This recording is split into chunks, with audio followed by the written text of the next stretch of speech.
वाराणसी स्थित ज्ञानवापी मस्जिद परिसर में आखिरकार 30 साल बाद पूजा अर्चना शुरू हो रही है। आज सुबह काफी लोग पूजा करने के लिए तहखाने में पहुंचे। हालांकि आम लोगों को अभी अंदर नहीं जाने दिया जा रहा है। ज्ञानवापी परिसर के व्यास तहखाने में पूजा अर्चना की गई। डीएम ने यह कहा कि कोर्ट के आदेश का अनुपालन कराया गया है। आपको बता दें, वाराणसी की जिला अदालत के फैसले के बाद रातों रात तहखाने से बैरिकेडिंग हटा दी गई। पूजा के लिए लोग भी जुटना शुरू हुए, लेकिन अभी आम लोगों की एंट्री अंदर नहीं है। रातों रात सुरक्षा वहां पर काफी कड़ी की गई, क्योंकि 7 दिन का वक्त दिया गया था कोर्ट की तरफ से प्रशासन को। डीएम ने ये संदेश दिया है कि रातों रात वहां पर सिक्योरिटी काफी कड़ी की गई है।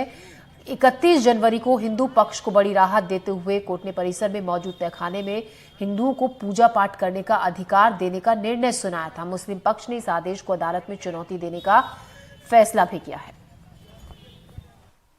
वाराणसी से ये बड़ी खबर आ रही है, जहां पर वाराणसी जिला अदालत के आदेश का अनुपालन करते हुए वाराणसी जिला प्रशासन ने देर रात ज्ञानवापी परिसर के अंदर मौजूद व्यास जी के तहखाने का ताला खोल दिया और रात 3 बजे के आसपास व्यास जी के तहखाने में पूजा शुरू हो गई। वाराणसी जिला कोर्ट ने बुधवार को ये आदेश दिया था कि व्यास जी का तहखाना खोला जाए और इसमें हिंदुओं को पूजा का अधिकार मिलेगा। और इस आदेश के बाद रात होते होते जिला प्रशासन के लोग ज्ञानवापी परिसर पहुंचे। तमाम बड़े अधिकारियों की मौजूदगी में जो व्यास जी का तहखाना है उसका बैरिकेड हटाया गया। बैरिकेड हटाने के बाद जो ज्ञानवापी के अंदर व्यास जी का तहखाना है वहां पर साफ सफाई कराई गई और उसके बाद वहां पे गणेश्वर आचार्य की मौजूदगी में पूजा पाठ शुरू कर दी गई। गणेश्वर आचार्य वही पुरोहित हैं, पुजारी हैं, जिन्होंने राम मंदिर में पूजा कराई थी और वो उन्हीं गणेश्वर आचार्य की मौजूदगी में जो ज्ञानवापी परिसर है वहाँ व्यास जी के तहखाने में पूजा पाठ का काम शुरू हो गया। और आज से आम लोग भी जाकर के वाराणसी में व्यास जी के तहखाने में जो विग्रह है उसकी पूजा कर सकते हैं। आपको बताएं कि बुधवार को वाराणसी जिला कोर्ट ने हिंदुओं की याचिका पर सुनवाई पूरी करने के बाद जो फैसला दिया, उस फैसले में कहा कि व्यास जी के तहखाने में हिंदू पूजा कर सकते हैं। ये वो परिसर है जहां 1993 तक जो पूजा पाठ का काम है वो हुआ करता था और सोमनाथ व्यास वो पुजारी थे जो 1993 तक पूजा पाठ करते थे। लेकिन 1992 दिसंबर में जब बाबरी का विध्वंस हुआ, उसके ठीक 1 साल बाद तत्कालीन मुख्यमंत्री मुलायम सिंह यादव के मौखिक आदेश पर व्यास जी के तहखाने में ताला लगा दिया गया और उसके कुछ समय बाद जिला प्रशासन के आदेश पर वहां पर बैरिकेडिंग कर दी गई।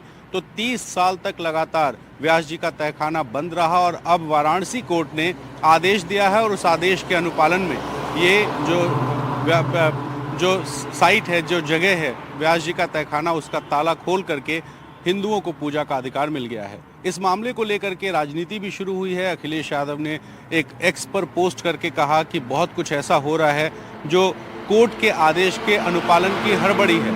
आपको बताएं कि वाराणसी कोर्ट ने अपने आदेश में कहा था कि 1 हफ्ते के भीतर जिला प्रशासन ये सुनिश्चित करे कि ज्ञानवापी परिसर में मौजूद जो व्यास जी का तहखाना है उस तहखाने में हिंदुओं को पूजा का अधिकार देने के लिए ताला खोला जाए। और 1 हफ्ते के भीतर ये माना जा रहा था कि मुस्लिम पक्ष इस आदेश को चुनौती देने हाईकोर्ट या किसी ऊपर की कोर्ट में जा सकता है। लेकिन जिला प्रशासन ने देर ना करते हुए बुधवार रात को ही ये व्यवस्था कर दी कि व्यास जी के तहखाने का ताला खुला जाए। कुछ प्रशासन के जो सूत्र हैं उनसे हमने बात की तो उन्होंने साफ कहा कि चूंकि ये मामला बहुत संवेदनशील है और जितना देर करते उतना विवाद बढ़ जाता, ऐसे में वाराणसी कोर्ट के जो आदेश है उसका अनुपालन करना ज़रूरी था। इसी वजह से बुधवार रात लगभग 11 साढ़े 11 बजे के आसपास वाराणसी के तमाम जो बड़े अधिकारी हैं, जिसमें कमिश्नर, जिलाधिकारी, पुलिस कमिश्नर से लेकर तमाम जो आला अधिकारी थे, वो सब वाराणसी परिसर पहुंचे। कुछ मजदूरों को ले जाया गया। उन्होंने जो व्यास जी का तहखाना है वहां पर बैरिकेड हटाया, उसके बाद उस ताले को खोला गया और ताला खोलने के बाद वहां साफ सफाई कराई गई।